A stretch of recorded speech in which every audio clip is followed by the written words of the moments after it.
오늘 요한복음 20장 24절 27절의 제목은 믿는 자가 되라 라는 말씀이고, 또한 요한복음 전체의 결론입니다. 요한복음은 이 결론을 끝까지 지탱하면서 요한복음을 끝마쳤습니다. 그런데 오늘 우리가 예수님께서 특별히 도마를 통해서 우리에게 전하고자 하는 말씀이 거기에 기록되어 있는 것이 믿는 자가 되라라는 그런 마지막 말씀을 예수님이 부활하기 직전에, 떠나시기 직전에 우리에게 남기고 있습니다. 그래서 오늘 본문 말씀 특별히 보면은 25절 도마가 이르되 내가 그의 손에 못자국을 보며 내 손가락을 그 못자국에 넣으며 내 손을 그 옆구리에 넣어보지 않고는 믿지 않겠다 그랬습니다. 이 말은 바로 무슨 말을 지금 예수님 앞에서 하는 것입니까? 예수님 앞에 막말을 합니다. 나는 예수 같은 거 안 믿겠다. 3년 동안 예수님과 함께 다녔지만은 도마라는 디두모라는 뜻은 쌍둥이라는 뜻입니다. 이 쌍둥이 도마가 나는 예수 같은 건 안 믿겠다. 특별히 예수가 부활했다는 거? 그거 믿을 수 없는 거다. 그러면서 제자들의 앞에서 큰 소리를 쳤습니다. 그랬더니 예수님이 8일 후에 나타나셔서 그 방 안에 다 문을 닫고 있는데 가운데 섰습니다. 그리고는 디두모 도마에게 네 손을 내 못자국에 넣어보고 내 옆구리에 넣어봐라. 그러면서 믿음 없는 자가 되지 않고 믿는 자가 되라고 예수님은 말씀하셨습니다. 그렇다면 오늘 우리가 믿는 자가 되라라는 말은 예수님이 우리에게 무엇을 첫 번째로 가르쳐 주느냐 하면은요, 바로 막말 대신에 소망을 믿으라라는 그런 말씀을 하고 계시고 있습니다. 도마는 사람이 한번 죽으면 그게 끝이지, 그 끝 다음에 또 뭐가 있단 말이냐, 이렇게 막말을 하고 있습니다. 그런데요, 성경에서는요, 끝이라는 건 없다라고 말하고 있습니다. 이 세상에는 끝없이 변화는 있어도 끝은 없다. 아주 놀랍죠, 여러분? 이 세상은 변화는 있어도 끝은 없습니다. 우리가 죽는 것마저 그것도 변하지. 우리의 육신이 변하는 것이고 우리가 삶의 형태가 변하는 것이지 죽음은 끝이 아닙니다. 많은 사람들은 이 죽음을 오늘 디두모처럼 그렇게 끝이라고 생각을 하지만은 끝이 아니라고 말하고 있습니다. 그래서 마가복음 13장 7, 8절에서 난리와 난리의 소문을 들을 때 두려워하지 말라. 이런 일이 있어야 하되 아직 끝은 아니니라. 예수님께서 제자들에게 하는 말이 뭐냐면 끝은 언제 오느냐? 끝은 없다고 그랬습니다. 전쟁과 싸움과 지진과 기근과 경제적인 파탄, 재난, 이런 거는 하나의 시대적 변화라고 예수님이 말을 하고 있습니다. 끝은 뭐냐? 끝은 소망이 끝이다. 우리의 인생의 변화를 통해서 소망으로 가는 것이다. 그런데 소망을 믿지 아니하면은 그거는 절망으로 바뀐다라고 예수님이 또한 말씀을 하고 계십니다. 우리가 이 예수님께서 끝은 언제냐면 복음이 이 세상에 다 전파되면 그때 끝이 오리라 하는데, 그 복음이 다 전파되면 어떤 세상이 됩니까? 소망의 축복의 세상이 되는 것입니다. 그러니까 우리에게는 이 끝이라는 것은 예수님 앞에서는 없다라고 이렇게 말을 하고 있는 것이겠죠. 그래서 우리가 이와 같이 예수 믿는 사람들에게는 가장 중요한 것은 뭐냐면 소망을 믿어라. 자, 그러면 소망을 믿어야 하는 이유가 뭐냐? 우리는 이 세상에는 두 가지 사람들이 있습니다. 소망을 믿는 사람과 절망을 믿는, 끝을 믿고 사는 사람이 있고 끝 없는 소망을 믿고 사는 사람이 두 종류의 사람이 있습니다. 그러면 여러분이 다 아시는 바와 같이 예수님께서 두 종류의 사람이 지금 눈이 장님이 된 사람이 예수님 앞에 이제 나타났습니다. 그 두 장님이 뭐라고 했냐면 우리 예수님이여 예수님이여 나의 눈을 좀 고쳐주십시오. 그랬더니 예수님이 그 장님 두 사람에게 말했습니다. 뭐라고 얘기했냐 하면은 내가 너희를 고쳐줄 거라고 믿느냐? 그 고쳐줄 소망이 너에게 있느냐?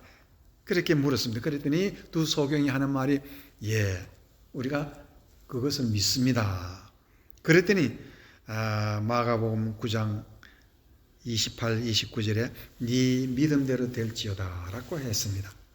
여기서 우리가 알아야 되는 건 두 소경에게는요, 평생에 눈을 감고 사는 사람들에게 무슨 큰 소망이 있겠습니까?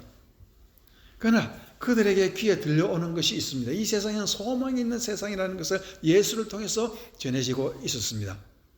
이 두 소경은 예수님의 그한 놀라운 기적과 이적을 소문으로 듣고 또한 그 소망을 마음속에 가지고 있을 때 예수님이 질문을 할 때 그렇게 믿는다고 얘기를 했습니다. 그랬더니 예수님은 내 믿음대로 되리자.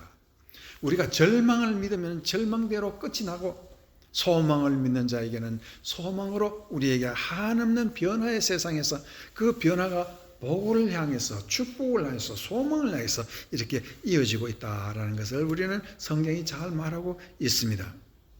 여러분은 구약성에서 가장 막말 잘하는 사람이 한 사람이 있습니다. 누구겠습니까? 그 사람 막말하는 걸 한번 들어보겠습니다. 출애굽기 10장 27, 29절 여호와께서 바로의 마음을 완악하게 하셨으므로 그들 보내기를 기뻐하지 아니하고 그들이라는 것은 이스라엘 백성들을 애굽에서 내보낸 출애굽을 못하게 한다 그랬습니다. 바로가 모세에게 이르되 너는 나를 떠나가고 스스로 삼가 다시 내 얼굴을 보지 말라. 네가 내 얼굴을 보는 날에는 죽으리라. 막말을 막 했습니다. 그러니까 바로는 모세에게 막말하고 네 날 보지 마라. 네하고 내하고는 이제는 죽음 후에는 볼 이유가 없을 것이다. 그렇게 막말을 했습니다. 그랬더니 29절에 모세가 이르되 당신이 말씀하신 대로 내가 다시는 당신의 얼굴을 보지 아니하리이다. 모세가 똑같이 막말했지요. 그러니까 두 사람이 다 막말을 하는데 모세는 하나님을 믿고 소망 가운데 막말을 했고 바로는 소망이 없으니까 네하고 내하고 죽는 것으로 모든 것이 끝이 난다는 말로 이렇게 막말을 했습니다. 그럼 여기서 두 가지 종류의 세상에는 사람들인데 막말을 하는 것, 그 사람이 그 마음속에도 믿음이 있어서 그렇습니다. 어떤 믿음? 인생 죽으면 끝이다. 더 이상 생각하지 마라. 모세 네가 그렇게 기적을 9가지를 지금 행해서 우리 백성들이 다 죽는다. 그러니까 나도 어차피 죽을 것인데 네가 더 이상 날 보지 마라. 뭐 더 이상 너 기적, 이적 10가지 행하지 마라. 그리고 니도 나도 이제 마지막으로 죽음으로 대결 한번 해보자. 즉 대결을 하는 그런 방식으로 막말을 막 해댔습니다. 그랬더니 모세도 똑같이 그래? 네가 나를 과연 대결하겠느냐? 그렇게 말을 하고 있습니다. 그래서 우리는 이 세상에는요, 막말하고 사는 사람, 비록 말은 막말을 하지 않으면 행동으로 이렇게 사는 사람들이 있습니다.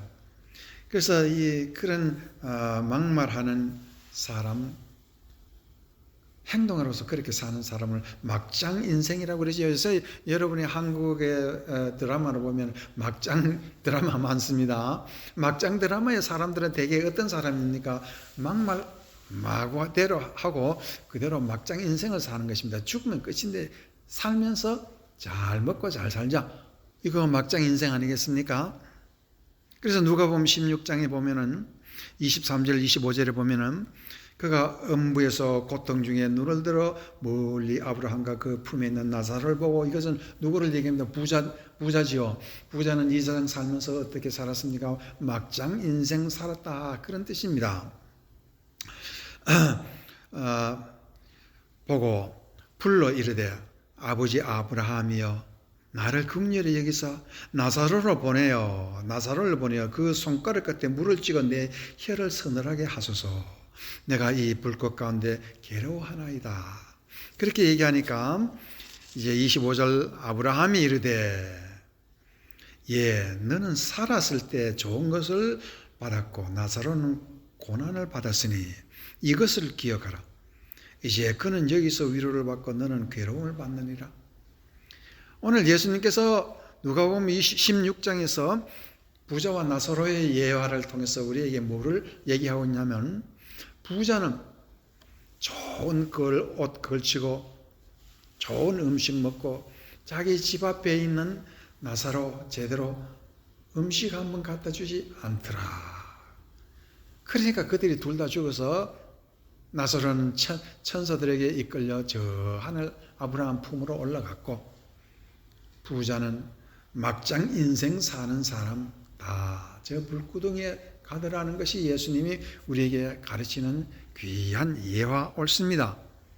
그래서 예수님이 오늘 막장 인생 살거나 안 그는 막말 함부로 하는 사람은 절망으로 가는, 절망을 믿고 사는 사람이다, 그렇게 얘기를 하고 있습니다. 그래서 오늘 욥기에도 보면은 욥의 시련은 자기가 욥이 참으로 자기 자녀들도 교육 잘 시키고 신앙으로 그들에게 늘 아침정오로 기도하고 예배드려서 죄 없이 살라 하고 그들이 모든 것이 하나님이 주신 축복 가운데 살기를 간절히 마음먹었습니다. 여기서 하나님이 욥에게 하나 가르쳐 주는 거 있습니다. 욥은 하나님의 축복 속에서 이제 그 축복만 가지고 살렸고 그렇게 마음먹는, 어떻게 보면 약간 막장 인생과 같은 그런 삶을 신앙인들이 사는 사람이 있더라는 것입니다. 그래서 하나님께서는 욥에게 시련을 보냈습니다. 그래서 모든 것을 빼앗아 버렸지요. 무엇을 욥기에서 가르치려고 합니까? 인생은 신앙이 있으면서도 막장 인생 살려고 하는 사람이 있으니까 조심하라는 것입니다. 예수 믿는다고 다 막장 인생 사는 사람 아니라 절대로 그렇지 않더라는 것입니다. 욥이 그것을 우리에게 가르치는 좋은 예화가 되는 것입니다. 그러면 오늘 우리 하나님께서는 참 좋은 막장 인생 살지 말고 소망을 믿으라 하는데, 도대체 소망 가운데 뭐가 있길래 우리는 소망을 믿으라 하는 것이냐? 내일은 뭐가 있고 우리 앞날에는 뭐가 있길래 이 소망이 그렇게 중요하냐? 그래서 오늘 본문 말씀 다시 한번 봅니다. 본문 말씀에서 그리하여, 마지막 절입니다. 27절 마지막 절입니다. 27절, 도마에게 이르시되 네 손가락을 이리 내밀어 내 손을 보고 네 손을 내밀어 내 옆구리에 넣어보라. 그리하여 믿음 없는 자가 되지 말고 믿는 자가 되라. 이 말은 뭐냐면, 오늘 예수님은 이렇게 예수님을 직접 만나고 예수님을 직접 체험하고 그리고 나서 네 자신이 절대로 부정할 수 없는 소망의 마지막 그 증표를 보라. 그러면 이 소망이라는 속에는 뭔가 있기 때문에 그런데, 그 소망의 속에는 예수님이 무엇이 있다는 것을 우리에게 가르쳐주고 있습니다. 있습니까? 그것은 한 가지입니다. 소망을 믿으라 하는 것은 소망 속에 복이 있다는 뜻입니다. 왜 제가 자꾸 그 속을 자꾸 얘기하느냐 하면요, 여러분이 다 아시는 바는 현대 과학은요, 여러분이 갖고 있는 이 사진기, 셀폰, 이거 전부 다 이 속에는 뭐가, 어떤 원리가 우리로 하여금 이런 참으로 잘 살게 만드는 복이 되느냐? 그것은요, 물질을 자꾸 속에 거를 자꾸 패 들어가니까 원자라는 것이 발견하고 전자라는 것이 발견돼서 눈으로는 도저히 보지 못하면 물질을 자꾸 속에 들어가다 보니까 원자가 보이더라. 그 원자를 이용하니까 기가 막히는 이 셀폰 같은 게 지금 만들어지는 것입니다. 그러면은 우리가 하나님의 말씀도 자꾸 패 들어가서 그 속에 또 뭐가 있고, 소망 속에는 뭐가 있고, 소망 속에 그 뭐가 있다면 그 속에는 또 뭐가 있고, 우리가 파고 들어가야 되는 것입니다. 그것이 성경입니다. 성경은 겉만 해갖고는 절대 모릅니다. 성경이 공부를 하고 우리가 성령으로 깨닫고 우리가 알아야 되는 것이 바로 믿음인데, 믿으라는 것은 바로 소망을 믿으라는 것입니다. 그 소망 속에는 과연 무엇이 있는지 이제 봐야 되겠습니다. 그 창세기 12장 1절에서 3절 말씀에 그 소망 속에 있는 것이 무엇인지를 우리가 잘 말하고 있습니다.